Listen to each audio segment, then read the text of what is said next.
Hey everybody, how's it going? Welcome to episode 2 of the HNE Show. So, unlike the previous episode, this time I am solo, and I'm hoping this isn't a regular thing, but hopefully it's not too terrible that going forward, if I do need to be solo again for this, it's not, something that makes this not worth listening to, or I guess if you are listening to it, hopefully even me doing a solo is bearable enough to kind of go through the whole thing. But because this episode probably shorter than previous episodes, but getting onto our topics overall today, we have the first one being the New Mutants update, because we got a few updates for that movie, both date related and also regarding the contents of the film. Number 2 on our topics list, we have John Campia's rant that he recently did regarding Robert Pattinson's Batman, especially what he's been doing, according to the GQ interview he recently did. And then number 3 is talking about according to the Illuminati, who is basically just dropping scoop after scoop, Disney is adapting more classic animated movies into the live action, what the reports are saying are coming next, basically, and kind of what to expect. And also, just kind of throwing my ideas in there, what I would like to see and why in terms of adapting from classic Disney animation to, I guess, either live action or live action animated hybrid. Before we get into it, though, I want to give a shout out to YouTube user Sean Patinaudy, and I'm really sorry if I mispronounced your name. He said he's been subbed for almost 3 years now, and he just wanted basically a shout out. So here you go. And with all that said and done, let's get into the first topic. So, anyways, for our third topic today, Disney's adapting classical movies again, outside of Jungle Book, outside of Lion King, into live action based on the success that they've seen so far from doing the previous animated films into live action. And I gotta say, I actually really enjoyed Jungle Book, did not really enjoy Lion King. With Lion King, I was really hoping they would kind of branch out more, tell more of their own version of that story. It really felt more of a shot-for-shot remake, more so than a retelling of The Lion King. And what I really mean by that is they hinted at certain things, for example, with not Mufasa, but Scar. They hinted that Scar was interested basically in Simba's mom before, she got with Mufasa. And when Mufasa basically made her his wife, and obviously that kind of upset Scar initially, Scar held that as not the beginning of a grudge, but definitely a core piece of the grudge he had towards people like Simba and Mufasa. I wish they went more into that, also with Lion King 2. They introduced a whole sect of lions and lionesses that stayed loyal to Scar post-exile. Or not post-exile, but post-death. And then they were exiled by Simba following, which leads to the events of the film Lion King 2. And I kind of wish they set more of that up as well, because it really just seems way too flippy-floppy with how these lions act. I mean, they follow Scar one moment, and then, of course, as soon as Simba returns and shows dominance, they flip sides. So I wish they kind of had more of that. Scar had his loyal followers outside of just hyenas kind of thing, but, beggars can't be choosers, so to speak. And according to the Illuminati, who have been dropping scoops just back to back, basically on all things, whether it's Marvel, Disney, other related Disney, or not Disney, but other movie studios, they have announced that Atlantis, The Last Empire, Hercules, Robin Hood, and Tarzan are all projects in development. Now, not all of these are new developments for us, the audiences, to find out. Hercules was, I think, announced a week or so ago in terms of it being scooped by Disney Insider, which is awesome. Shout out to Skylar for getting that out. But, Atlantis: The Last Empire is a very slept-on Disney film. So I'm actually surprised that was included in the whole bunch. I would have thought that would be left out and we'd get something else like Brother Bear, before we get that. Or Pocahontas, for example. And actually, I really want to see that, but I'll talk about that in a bit. With Atlantis: The Last Empire, one thing I find really interesting about it is that this film, unlike Hercules, Robin Hood, and Tarzan, it's not a musical.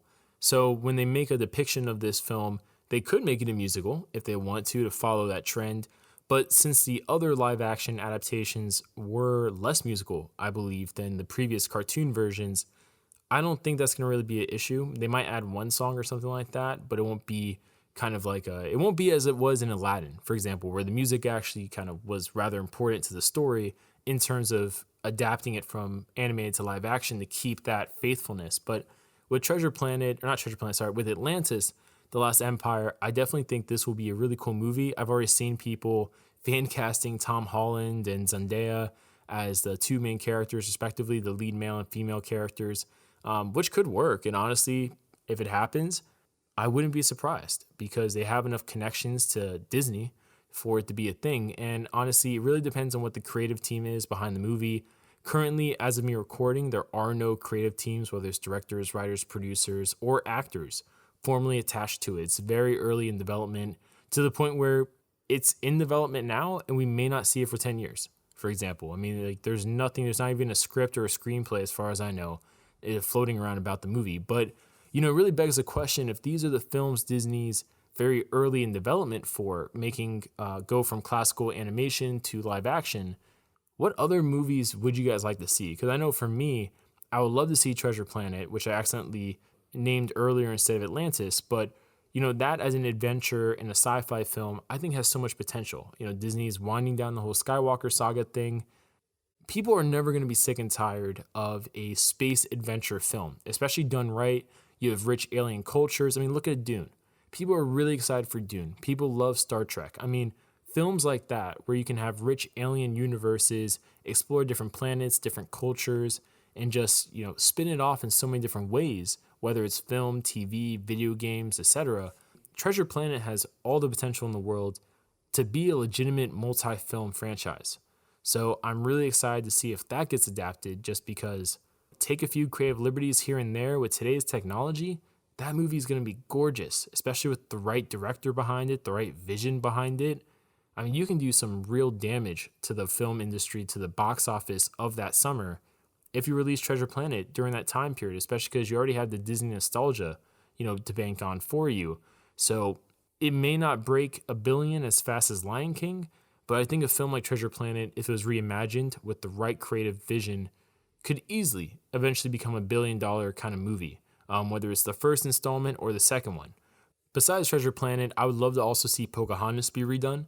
I think the biggest pet peeve I've ever had with the Disney animation of Pocahontas is the fact that, just like Mulan, it's very inaccurate in terms of historical events and, the characters themselves, which I know is a big thing Disney tried going for with the live action remake. They took a lot of characters, a lot of aspects of the story that was in the animated version out because it just wasn't faithful to the original Mulan story, and they wanted to do something more accurate this time around. And I hope a similar approach could be given to a live action Pocahontas under Disney, just because, for example, John Smith was not with Pocahontas. It was John Rolfe. And that's like a huge thing because, I grew up learning Virginia history for a lot of years in elementary school. So I remember constantly just being told Pocahontas, the animation is wrong, wrong, wrong. And this is what actually happened. And, this is how the Powhatans lived and this and that. And I would love to see a new Pocahontas movie basically just correcting some of those inaccuracies. Because to this day, a lot of people think Pocahontas and John Smith were a thing because of that Disney movie, which is just nuts, but that's the world we live in. And honestly, the last movie I would love to actually see Disney do a reimagining of is probably Brother Bear. And that's just because when it first came out, I loved watching it, but it was definitely not the strongest installment in the Disney animation kind of pantheon, so to speak. Like, it won't be in your top 5. So I definitely think Brother Bear would be an interesting movie because the themes of the movie about learning about yourself, embracing yourself, obviously it's relevant to today like it was back then when it came out. But I think with the right director, with the right writing team, it can be done some real justice. And also, when I'm thinking about a movie for them to do next, I'm thinking about a movie that they can really further emphasize their technology advancements on. I mean, for example, Jungle Book, right, leapt into Lion King. And I think just like how Jungle Book was able to do a hybrid of animated animal characters and real life human characters, you could do the same thing with Brother Bear. And I think also it'd be great for representation purposes because Native American actors, presumably, and I think it's a really great story in terms of like the spirituality of the whole story and just, again, the themes of the story about embracing oneself, learning about oneself. I mean, Drake said it best, you got to know yourself. That's really it, in terms of my kind of thoughts on Disney animated movies being reimagined for live action. What do you guys think? What movie would you like to see redone in a more live action setting, whether now because of technology versus when it was originally done, like Treasure Planet, for example, or even something like, you know what, like Lilo and Stitch, I think would be a good movie for a similar reason, because you could probably really bring a character like Stitch to life more so than, you know, X amount years ago, when probably the best way is actually just to do full on animation. But leave your comments down below. What do you guys think about that?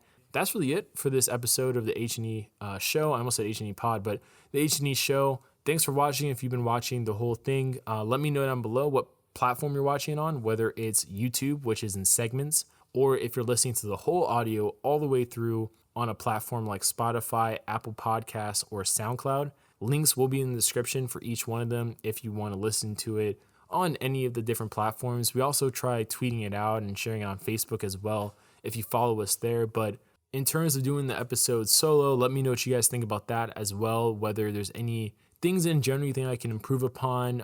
Leave viewer questions as well if you would like, so I can answer them in future episodes. But yeah, hopefully you guys enjoyed this. If you want to hear the whole thing on YouTube instead of going to something like Spotify, SoundCloud, Apple Podcasts, I upload the full version every Saturday. So just check it out on Saturday if you want to hear the whole thing in its entirety on YouTube. But with that being said, you know, thanks for listening, thanks for watching, and I'll see you guys later.